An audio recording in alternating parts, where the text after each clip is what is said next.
자, 오늘 여러분들과 함께 나눌 말씀의 제목은 경건하지 않음과 불의입니다. 로마서는 이 사도 바울 목사님이 워낙 잘 쓰셔서 제가 뭘 더 새로운 것을 말할 것이 없습니다. 그럴 능력도 아직 없고요. 다만 아직 우리가 사도 바울 목사님과 같은 수준이 아니기 때문에 조금씩 우리가 또 공부하고 또 서로 성장하며 귀한 은혜를 깨닫고 또 적용하며 우리의 수준을 높여가야 하는 과정 중임을 믿습니다. 자, 지난주 로마서의 대략적인 구조에 대해서 말씀을 드렸습니다. 여러분 기억하시죠? 자, 공유도 해드렸습니다. 그러면서 로마서 핵심의 구절은 로마서 1장 16절과 17절이다 라고 말씀을 드렸습니다. 우리 다시 한번 믿음으로 앞을 보면서 우리 16절과 17절 말씀을 읽습니다. 시작. 내가 복음을 부끄러워하지 아니하노니 이 복음은 모든 믿는 자에게 구원을 주시는 하나님의 능력이 됨이라. 먼저는 유대인에게요 그리고 헬라인에게로다. 복음에는 하나님의 의가 나타나서 믿음으로 믿음에 이르게 하나니 기록된 바 오직 의인은 믿음으로 말미암아 살리라 함과 같으니라. 아멘. 자, 로마서를 여러분들이 읽으시면서 이 구절은 여러분 잊어버리시면 안 됩니다. 포스트잇에 붙여놓고선 이제 넘길 때마다 같이 따라가면서 이렇게 읽으셔도 좋을 것 같아요. 첫째, 복음은 모든 믿는 자에게 구원을 주시는 하나님의 능력입니다. 둘째, 복음에는 하나님의 의가 나타나서 믿음으로 믿음에 이르게 합니다. 자, 이 큰 두 주제에 관한 설명이 바로 오늘 본문으로 시작하여서 로마서 15장까지의 내용이라고 말할 수 있습니다. 자, PPT 다음 거를 한번 보시면 로마서의 대략적인 구조입니다. 지난주에도 공유되었던 것이죠. 인사와 서론에서 우리가 가장 중요했다고 했던 1장 16절과 17절 말씀을 읽었습니다. 자, 이제 오늘부터 로마서의 본론에 들어가게 되는 거예요. 구원의 필요성에 대한 첫 번째 시간입니다. 즉 우리가 어떤 상태인가, 우리 인간의 상태를 먼저 살펴보게 될 것입니다. 왜 구원이 필요한가, 우리 인간은 도대체 어떤 상태이길래, 도대체 어떤 상태였기에 우리에게 구원이 필요한가, 그에 대한 설명이 이제 시작이 되는 겁니다. 자, 오늘 본문으로 돌아와서 18절은 이렇게 시작을 합니다. 하나님의 진노가 불의를 진리로 막는 사람들의 모든 경건하지 않음과 불의에 대하여서 하늘로부터 나타나나니. 자, 하늘로부터 하나님의 진노가 나타났습니다. 근데 그게 누구에게 나타났느냐? 불의로 진리를 막는 사람들에게 나타났습니다. 불의로 진리를 막는 사람들은 어떤 사람들인고 하니 경건하지 않음과 불의를 행하는 자입니다. 먼저 경건하지 않음, 불경건. 경건하다라는 사전적 의미는 공경하며 삼가고 엄숙하다라는 뜻입니다. 그럼 경건하지 않다라는 것은 공경하지 않고 삼가지 않고 엄숙하지 않다는 뜻이겠죠.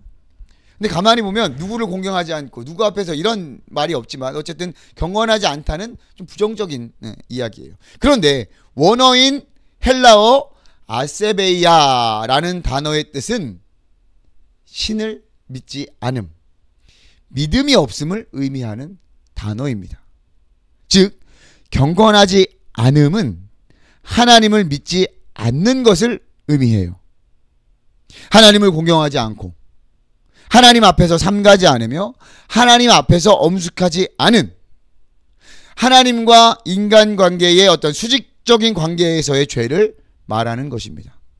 자, 영어 성경에서는 굉장히 직관적으로 번역을 한 것 같아요. Godlessness, 하나님이 없는 상태. 자, 불의. 그것은 경건하지 않음, 즉 불경건함에서 나오는 자연스러운 행동들을 의미하는 것입니다. 자, 불경건함에 대한 어떤 그런 파생되는 불경건함이 뿌리라고 생각하면 그거에 대한 열매들이 다 불의라는 거예요. 주로 인간관계와 땅에서의 죄악들, 수평적인 관계에서 드러나는 죄악들입니다. 헬라어로는 아디키아라고 쓴다고 그래요. 나쁜 짓, 악행, 이것을 의미합니다. 아까 것과 좀 다르죠. 느낌이 다릅니다.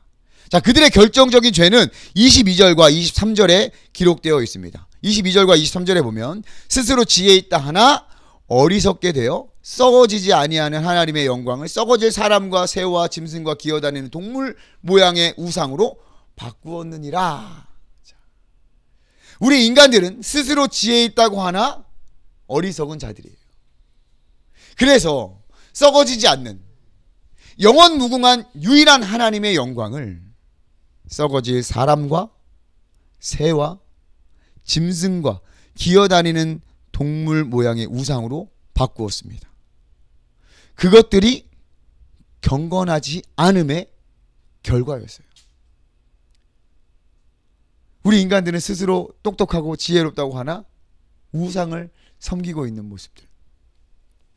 다시 말해 그들의 불경건함, 하나님을 향한 믿음 없음은 인간들이 아무리 지혜롭고 똑똑하다고 생각하고 그렇게 말하면서도 어렵게 하나님이 아닌 어떤 사람과 새, 짐승, 심지어 기어다니는 동물 모양의 우상을 섬기는 바보 같은 짓을 하고 있는 것입니다.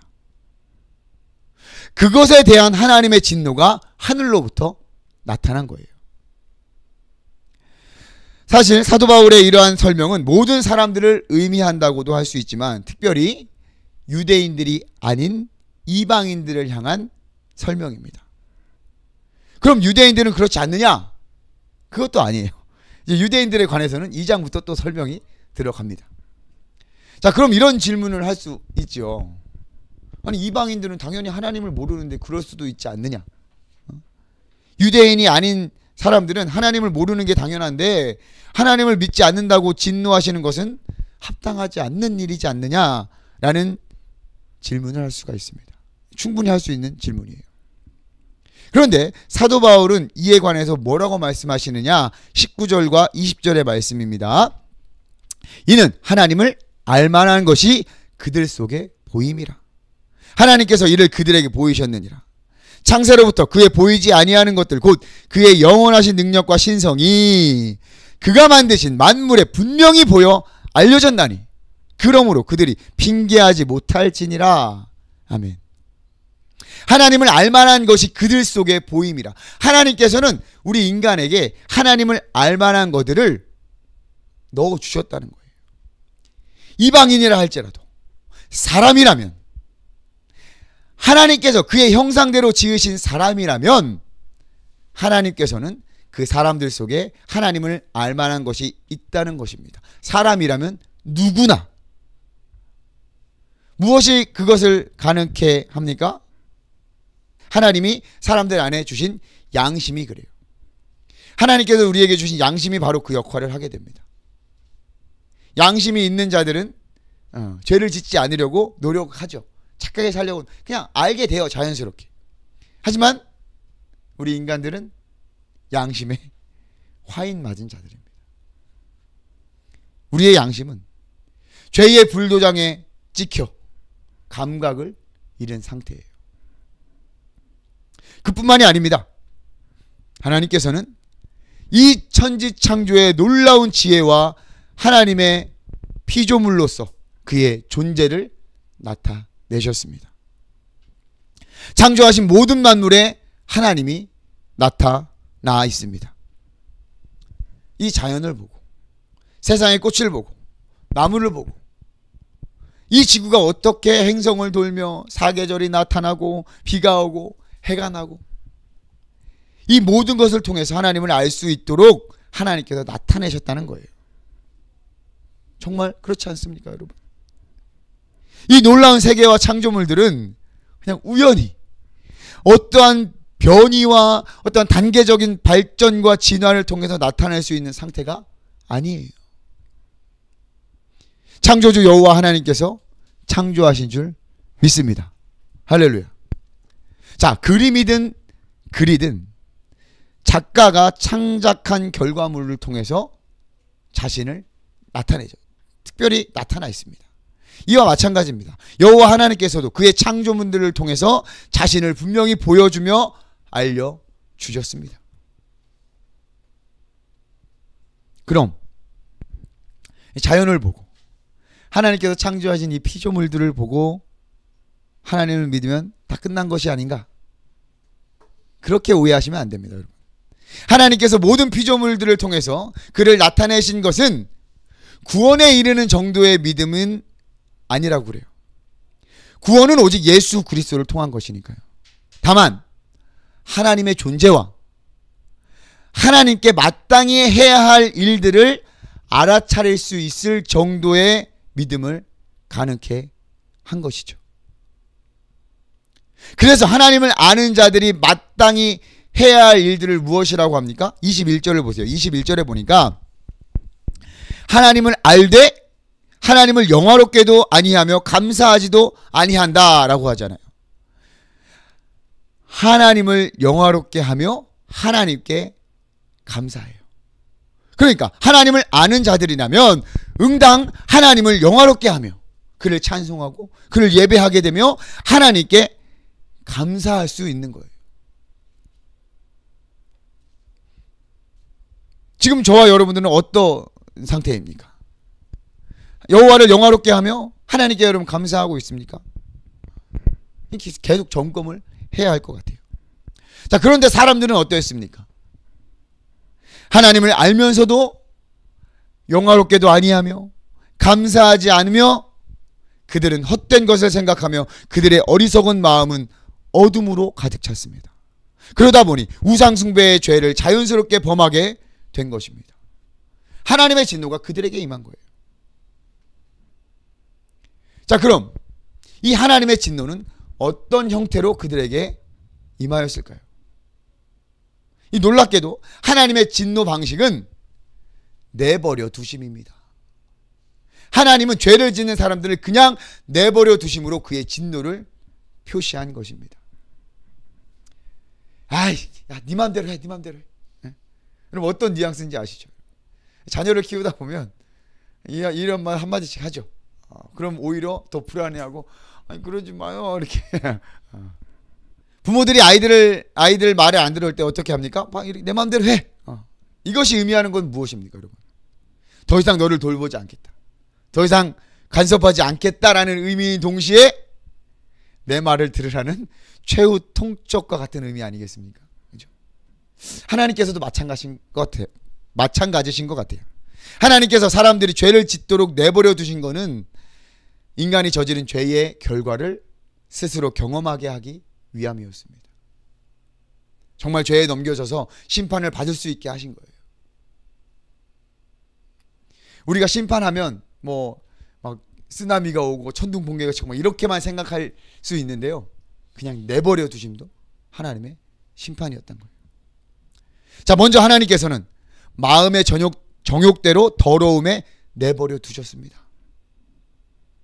사람들은 가지각색의 더러운 죄를 지어 자기들끼리 부끄러운 짓을 행하여 몸을 더럽혔습니다. 이것은 하나님의 진리를 거짓 것으로 바꾸어 피조물을 조물주보다 더 섬겼기 때문이라고 그래요. 24절부터 설명하고 있죠.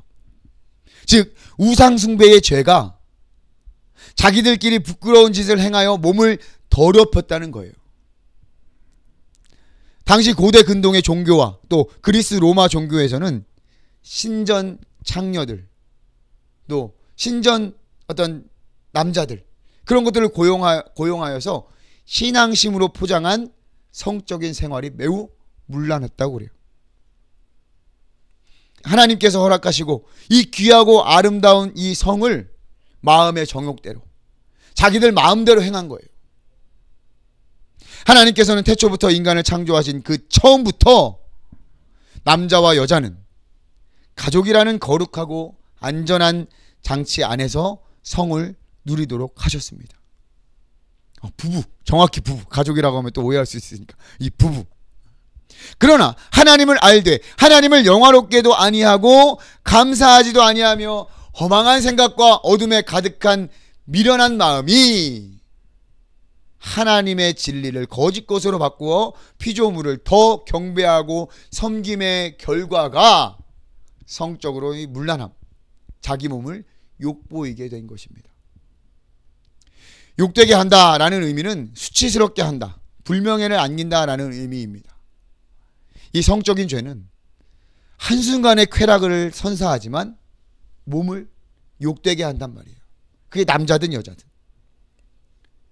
이런 이야기를 하면서 그 가운데 바울은 놀라운 진리를 또 계속해서 선포하고 있어요. 25절 후반부에 뭐라고 써 있습니까? 주는 곧 영원히 찬송할 이시로다.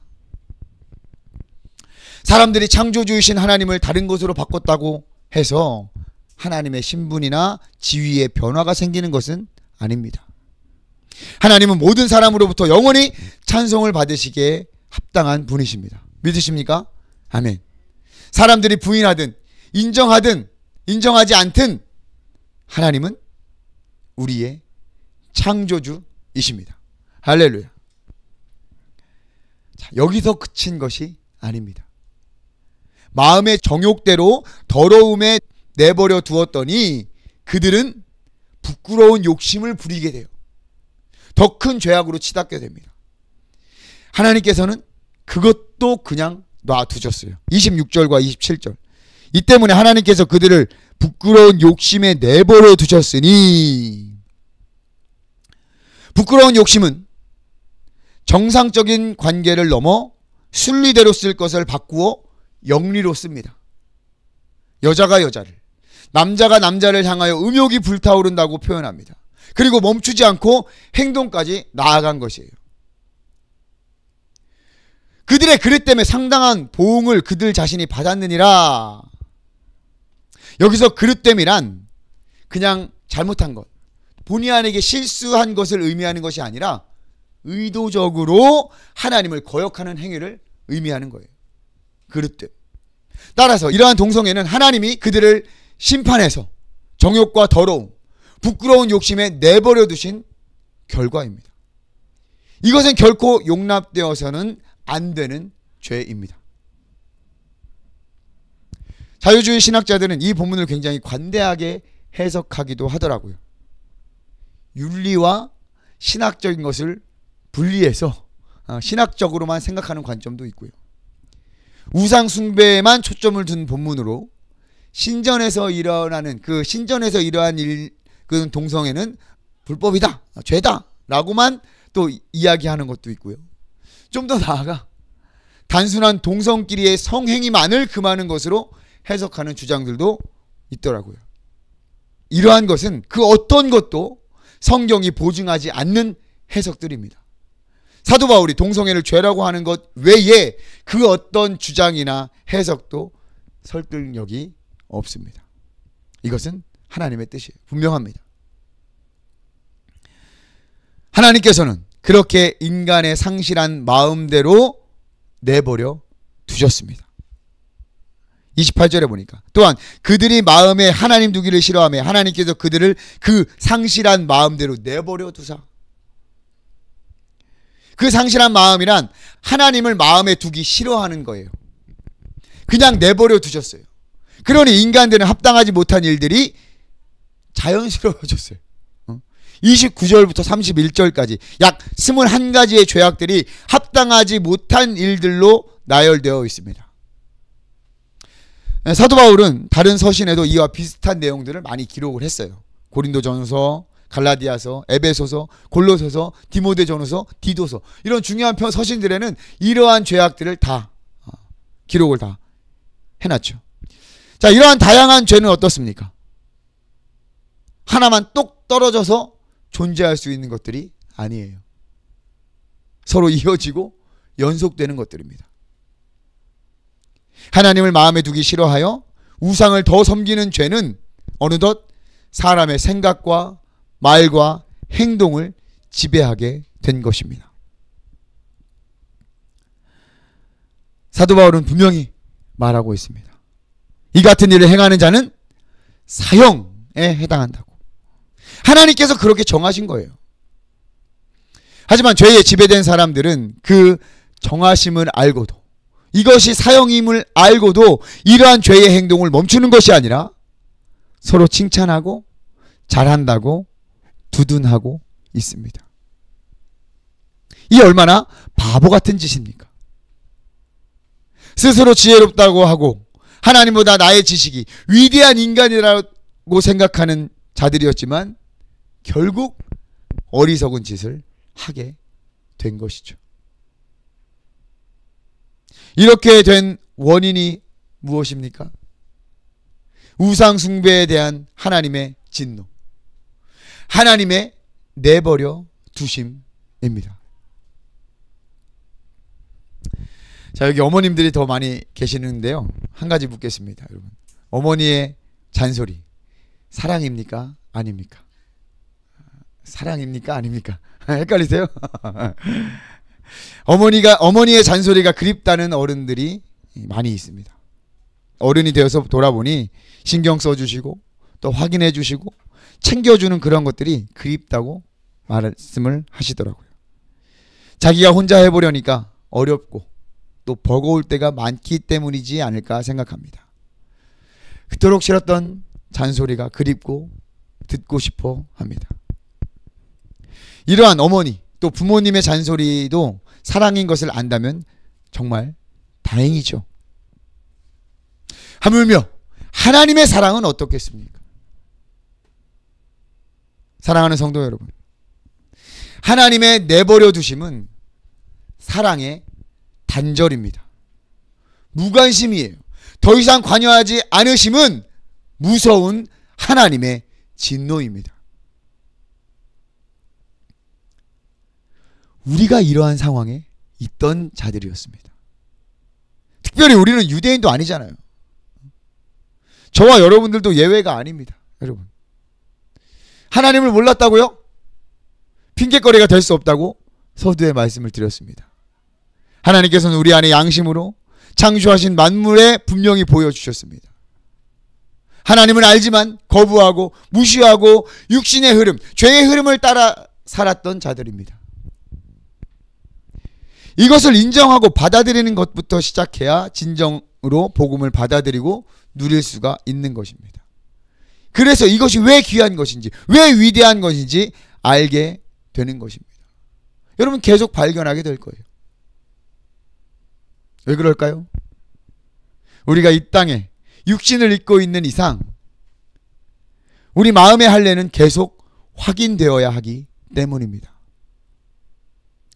이 내 마음이라는 것이 딱히 정해져서 바뀌지 않는 것이라면 좋겠지만 그렇지 않습니다. 우리 마음은 수시로 바뀌어요. 아침이 다르고 점심이 다르고 저녁이 다릅니다. 화장실 들어갈 때 마음과 나올 때 마음이 다르다는 표현이 정말 정확합니다. 우리의 마음은 어떻습니까, 여러분? 여러분들의 왕좌에는 누가 있습니까? 앞을 보세요. 한 번쯤 여러분 본 이미지일 것입니다. 한국 대학생 선교회 CCC 사형리 전도지의 마지막 부분이죠.